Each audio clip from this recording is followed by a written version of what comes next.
According to a recent Forbes article, women control 51% of wealth and influence 80% of purchases. More and more women work full-time while still running households and acting as primary caregivers to children and elderly relatives. Hi, I'm 𝗕𝗂𝘂𝘀𝗶𝘵𝗲𝗄𝗏. As a woman myself, I'm still appalled, yet sadly not surprised when I hear statistics like these. Women earn 82 cents for every dollar that men earn. Women hold 2/3 of student loan debt in the U.S., and women are less likely to hold stocks. And these stats are even worse for Black and Latina women. Yet with women making so many important decisions, why aren't our mothers, aunties, sisters, nieces, and daughters better represented at the top levels of organizations? Women have come a long way across the globe in terms of education, leadership, and financial earning power, but there is much room for improvement. How can we tackle something that seems insurmountable? Well, it starts with awareness and action. Two things we will do in this episode. So get ready to roll up your sleeves. We've got work to do. This is Season 12, Episode 148. Let's start the show. Welcome to Business Infrastructure, the podcast about curing back office blues of fast-growing businesses. If you're a business owner or operator looking for practical tips and solutions to scaling your business in a sustainable manner, you're in the right place. Now here's your hostess, 𝗕𝗂𝘂𝘀𝗶𝘵𝗲𝗄𝗏. This season, we are unpacking two areas that no doubt impact the future of the way we work and manage our operations: diversity and digital transformation. And so far, we've heard from an exceptional group of people and what these two areas mean to them from their unique perspectives. And joining me today to add to this mosaic in Calais, France, is Lily Allen-Dueñas. She's the interim executive director of a nonprofit organization called the State of Women. Lily, welcome to the show, girlfriend. Thank you for having me. Yeah. How are you? I'm good, enjoying a little bit of sunshine in the north of France, which is always appreciated. Oh, I'm sure. You know, the last time I went to France, I have one of my closest friends, she's Parisian, and I was visiting her. This was a few years ago. I was there in December, and it was so gray and so cold. And I was like, when is the sun going to come out? And she was like, it actually doesn't come out this time of year. Yeah, not a ton of sunlight, especially in the winter months. Yeah. Yes. So, Lily, I feel like we've known each other for a while because we've definitely interacted with each other quite a bit through social media, in particular LinkedIn. And, you know, I was first introduced to you because of the recent Amplifying Her Voice Summit, which took place in March 2021. And that was through the Podcast Academy, which I'm a part of.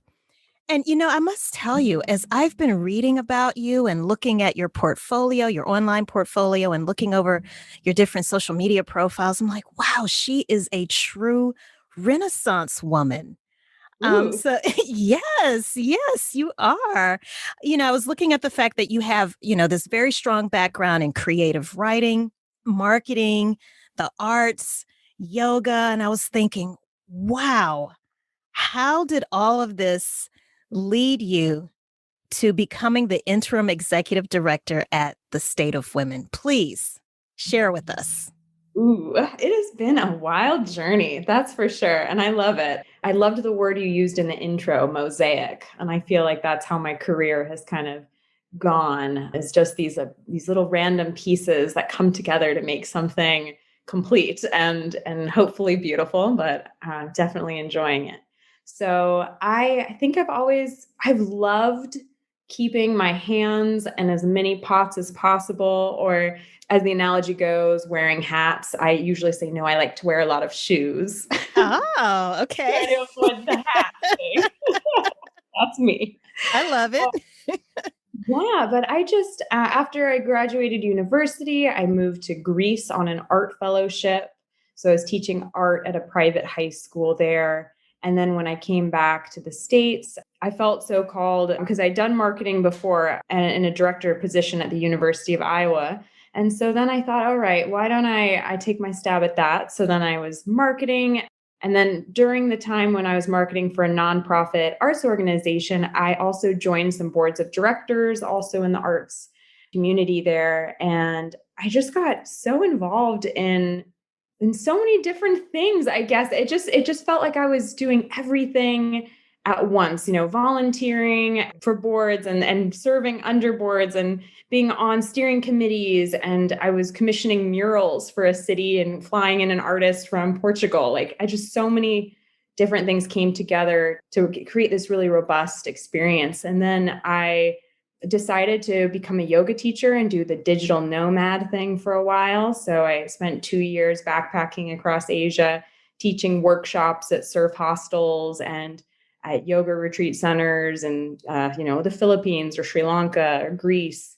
And then I really fell in love with the global nomadic lifestyle, or just the global lifestyle, in terms of being able to be a freelance writer and a freelance marketing and digital strategist for companies, as well as teaching yoga and meditation retreats.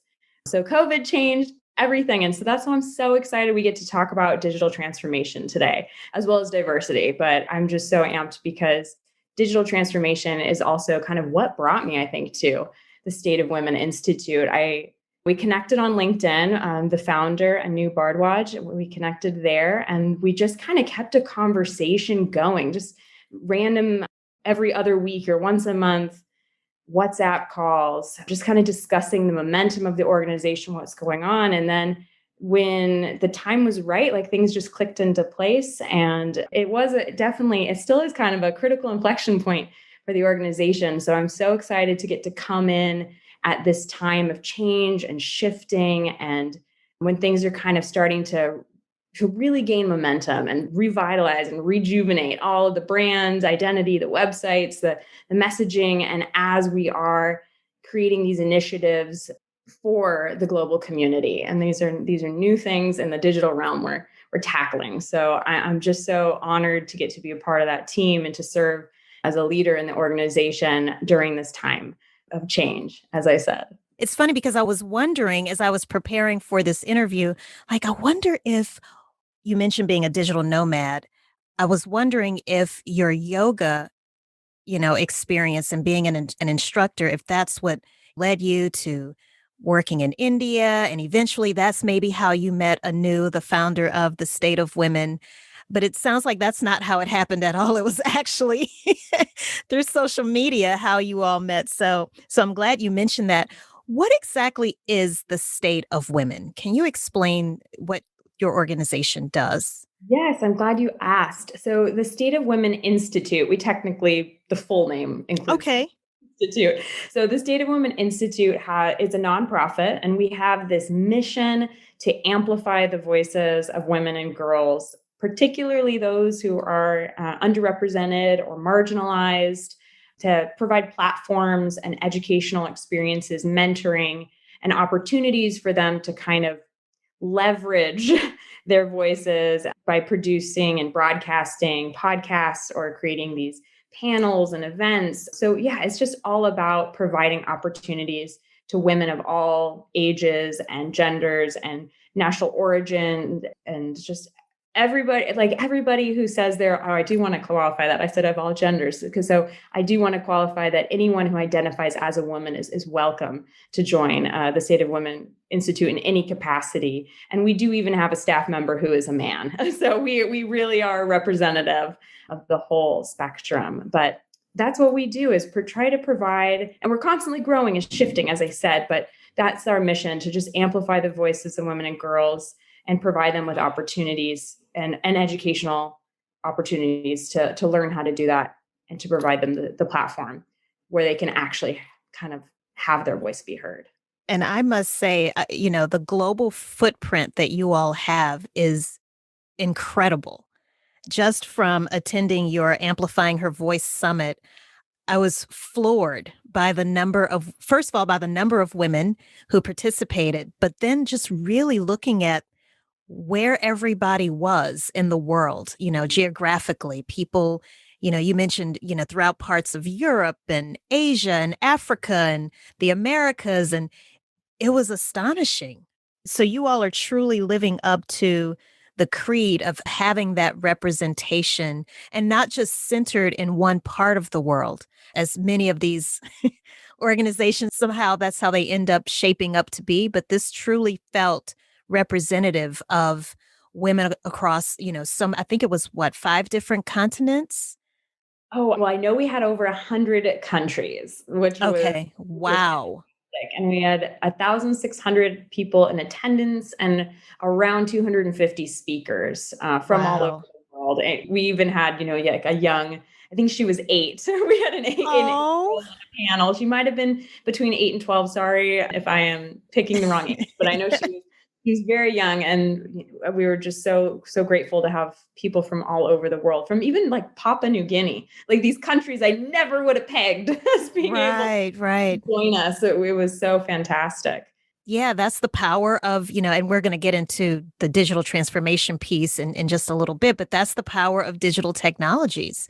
The fact that all of these people from spread out across the world were able to listen in and participate and even speak, to your point.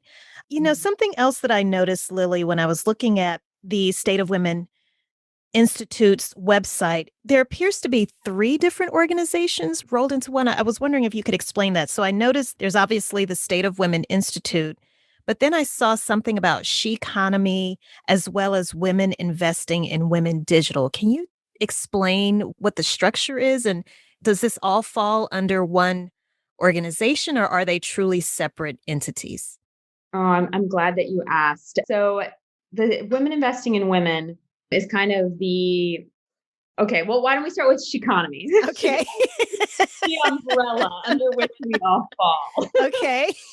So 𝗕𝗂𝘀𝘶 that's for profit, technically speaking, and it's where all of the State of Women podcast network and the podcast academy, which that's how you connected with us. Like, that's where everything is happening with podcasting, because we saw that there was such an opportunity to provide a tangible platform and education and opportunities, as well as producing. Like, we're originally producing and distributing podcasts, which we're so excited. We're doing that through our native systems on iOS and Android and on the 𝗕𝗪 app. And what I think is awesome about our podcast network is that we are producing original podcasts. We're working with the Women Founders Network, and we're getting young women and girls to talk about their experiences, junior venture capitalists. And this is just one of the many ones we're producing, like one with Springboard Enterprises that's going to highlight successful women entrepreneurs. It's on their podcast called Been There, Run That, which I think is fantastic. What a name.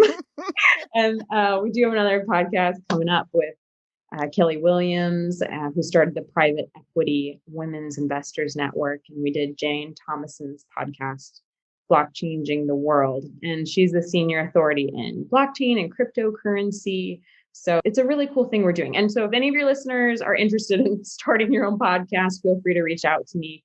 I know 𝗕𝗂𝘀𝗶 and I will talk about how to reach out later on, but I'd be really happy to help you, leverage your podcast or produce your podcast to amplify your voice and your message. So that's 𝗕𝗂𝘀𝘶. 𝗕𝗂𝘀𝘶 is really podcasting and providing that collaboration, education, networking, mentoring, like all that juicy, fun stuff in that realm. And then the State of Women is the nonprofit arm. And so we are really striving to provide more educational opportunities. And this Amplifying Her Voice Global Conference Summit Series, it is a series. So I don't know if you know, Alicia, we're very pumped. We're doing another one in honor of Mother's Day. So wow. May 11th, 12th, and 13th. So we'll do another Amplifying Her Voice in honor of Mother's Day. And then we're planning one actually to do one in honor of Father's Day and have more men speakers on. So we're all kind of working so in tandem that's kind of why it's hard for me to define. Sure. Because it just feels like we're just one team or one organization and entity that's just kind of breathing together. But because things are shifting and changing and growing, I'm sure that 2 years down the line, it will be 3 pillars that support one beautiful edifice. And Women Investing in Women is the original That one I think has been around the absolute longest. And I think it's trademarked, or, we do have the rights for that. And it is also where the website hosts a lot of our content. And it's just another platform that we have to utilize. But right now, not much is happening in the women investing in women in terms of like active panels, offerings, things. It just seems more right now or that pillar is a little stagnant as we're moving so fast and just full speed ahead with the state of women and economy. I hope that explained it okay. I don't know if I could do it fully justice, but I hope it was all right. That makes a lot of sense. And I think especially as people, as listeners, once they actually go to the website and once they start to see the references to economy and women investing in women digital, it will all start to make probably even more sense. But I just thought that it might be worth asking you to explain it so that once people do go to the website, they would know what was what, basically. Now, yeah, so I've heard you say this quite a bit so far, and that is the importance of amplifying people's voices and providing these media platforms by way of podcasting and events and other things that you all have going on to amplify those voices of the underrepresented and the marginalized around the world. We're talking about diversity and digital transformation this season.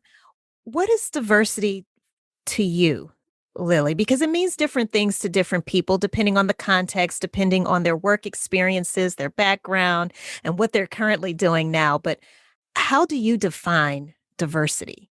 Great question. And as I've been listening to all of your podcasts this season, 𝗕𝗂, today, doing my homework, I loved hearing how different people responded to this question. So I gave it some good thought today. And I want to define diversity. Oh, I loved what Jessie Torres said in the previous episode about it being about empathy. Oh, that just totally touched me.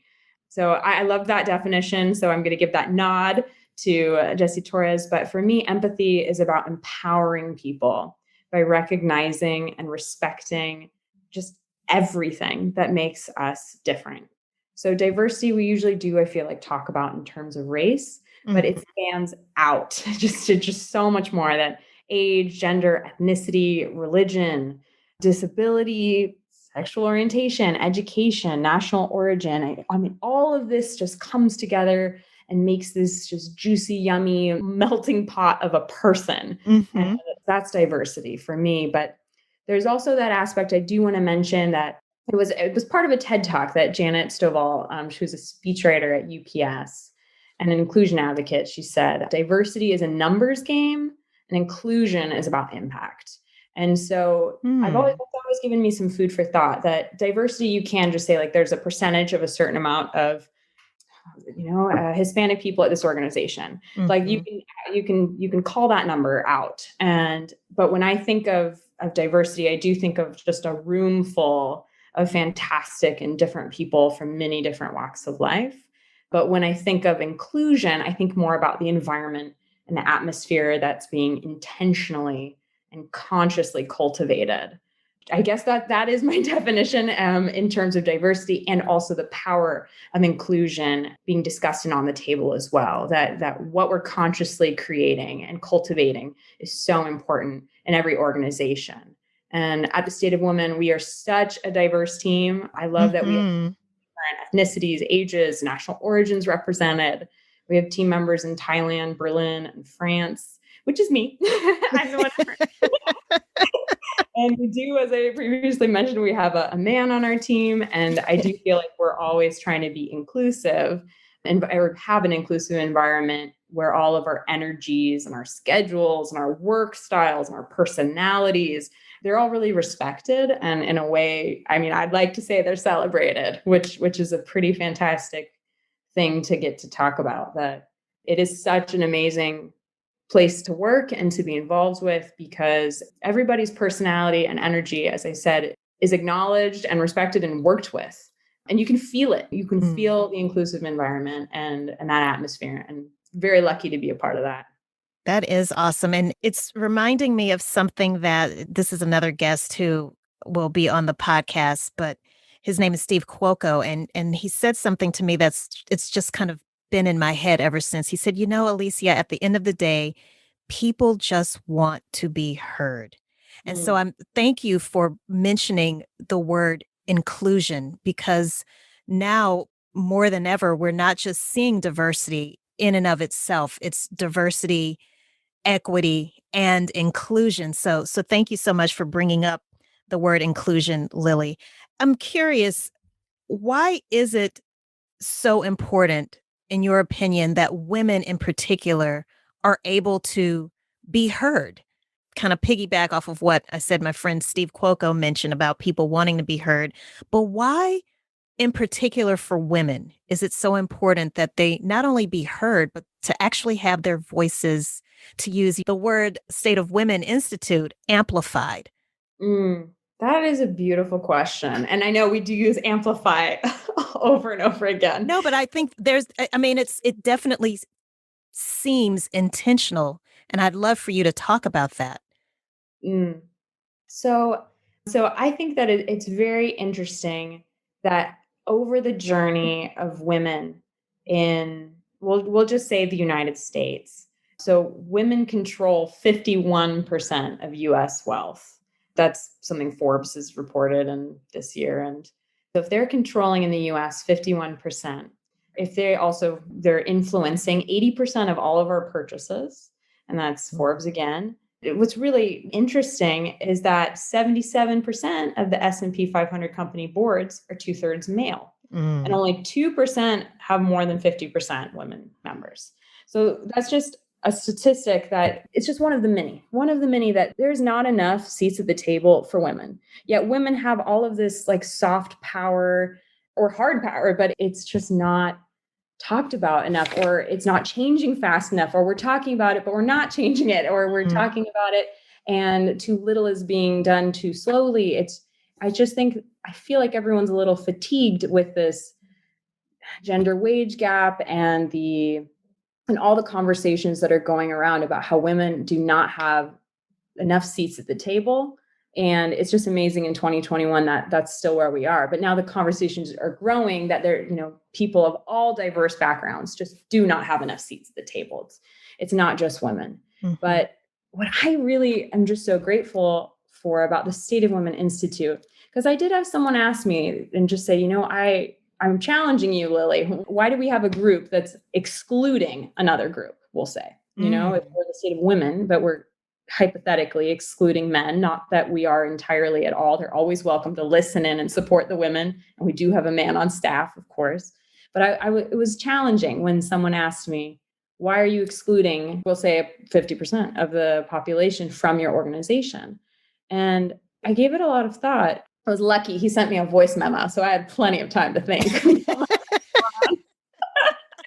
Because I think it's so important to have a community that is dedicated to providing these opportunities for women and to acknowledging, celebrating, recognizing, honoring, loving, women's voices. Because if globally, there are so many cultures and communities and countries that are suppressing the voices of women. I do feel comfortable using that word, suppressing. So if we're able to create a shift globally, like even if there's on these $10 mobile phones, that's why the 𝗪𝗪 app was so important, to get these on these $10 cheap mobile phones that you'll find all across third world countries. So it was so important for us to get on those apps so that we could provide listening opportunities to girls, listening, learning, and then eventually we're integrating the earning as well, so that they'll get these crypto coins for listening to podcasts, and then they will be able to invest those coins, or they'll be able to buy, an audiobook or something. So it's going to be about financial inclusion as well.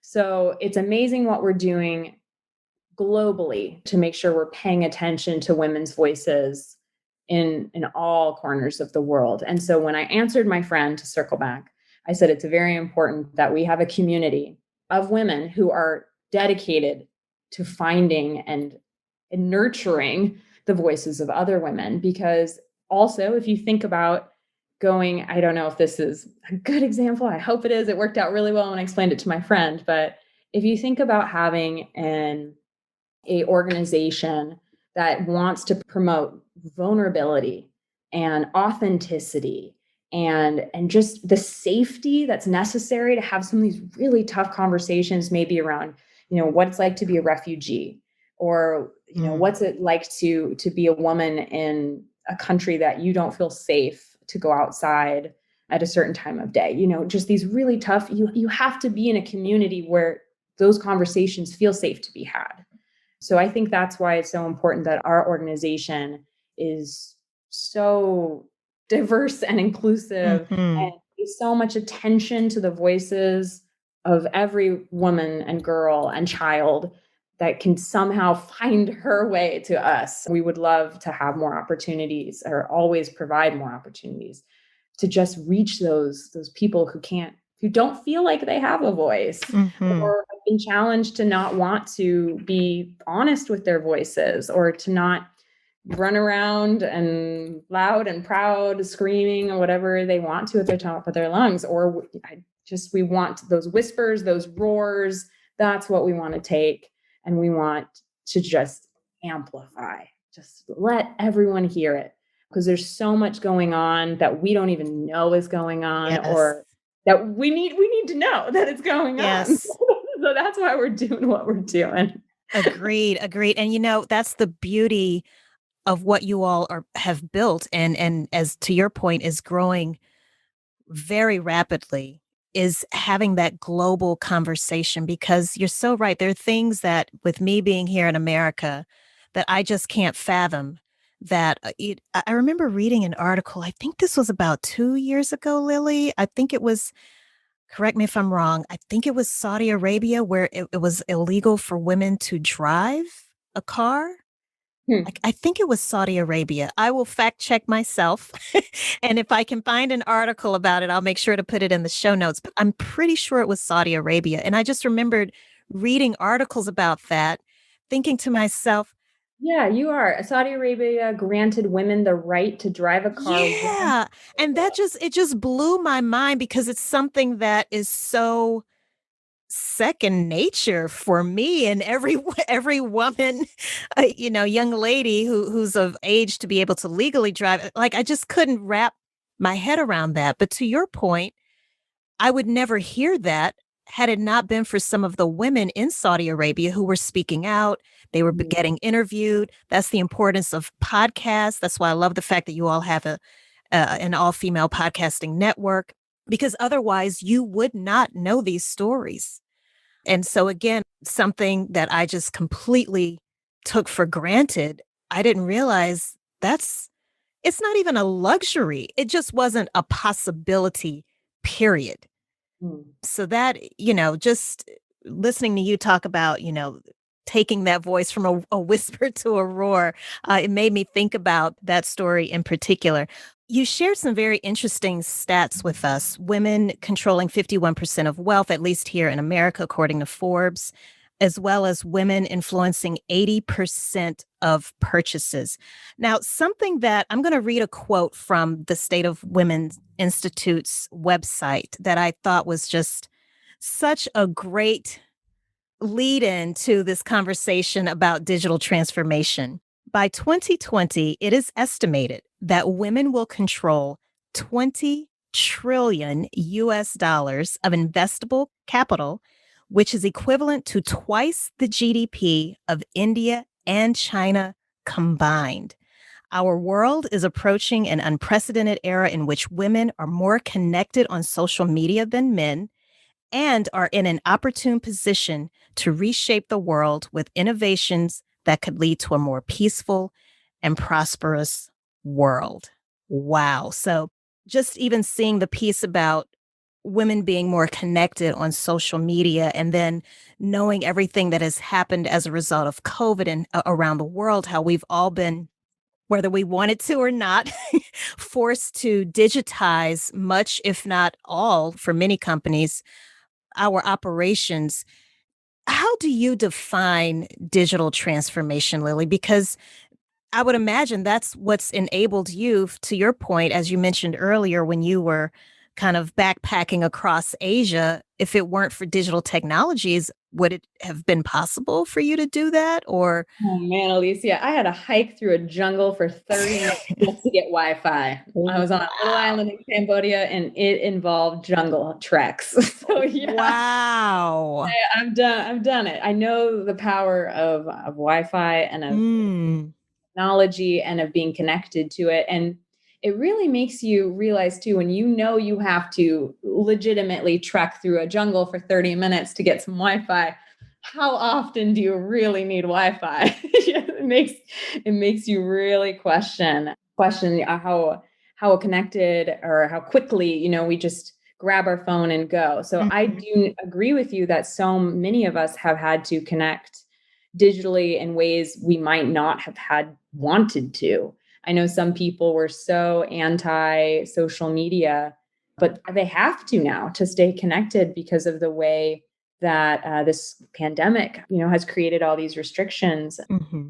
So I do want to, of course, I do want to talk about how the pandemic has changed everything. And I will just start by defining digital transformation, the initial question. Digital transformation, I feel, is leveraging technologies to create value and new services or, reinvigorating old services to just create value and services for customers, clients, patrons, stakeholders. It takes just a radical rethinking of how to leverage that technology to add value and to accelerate your impact. So I brought up the pandemic, so COVID-19. I do think that that is just such a point of transformation. It made transformation into the digital realm essential for the survival of companies and organizations. Digital transformation, it requires us to be innovative and just to expand that good old capacity for flexibility and adaptability. Mm-hmm. So that's how I see digital transformation. I feel like it can be defined in so many different small ways, but I think that it just seems so clear now. Like if you'd asked me this in 2018, I don't know what I would have said. But it just seems like these power words, right? Of I know. flexibility, adaptability, capacity, innovation. I know. Isn't it crazy? It is. It's just these key drivers now. It's just, you can't escape it. Exactly. Yeah, there's no avoiding it. Not if you want to survive. And, speaking of terms that we're all starting to hear more and more now, future of work. So what you just described, that's another phrase that came to mind as I listened to you define digital transformation. And it's at this point, you're either going to sink or swim. You're going to embrace these digital technologies that are available, or if not to your company's or your organization's detriment, to be honest with you. I'm curious, were your events in person before? Yeah, they were. I'm glad you asked. Hmm. Yep. So that was a huge digital transformation initiative that it took for us to shift online. So I've actually only officially been at the capacity of, interim executive director at the State of Women Institute for just 2 months. So I never participated in a in-person event, but I do know that was huge annual thing that was so important to our members and to, the community that we were building. And I just think when I was talking to Anu Bharadwaj, the founder, about how the events in person used to happen versus how we crafted amplifying her voice to go, just the amount of people we were able to involve, it just exploded. It's incredible. So I feel that this choice for us to move our conferences online provided or just served our mission, better than we could have ever hoped for. And we feel very grateful for that and that it has been responded to so well. And we're really excited about the success of it. And we just are excited to keep building on that and keep on having these series every, bi-monthly, every other month or so, for at least for now. Well, we might go to once a month. Yeah. Yeah, because it's still a lot of work. I don't know that some people have an appreciation for that because they think, oh, let's just all get on Zoom and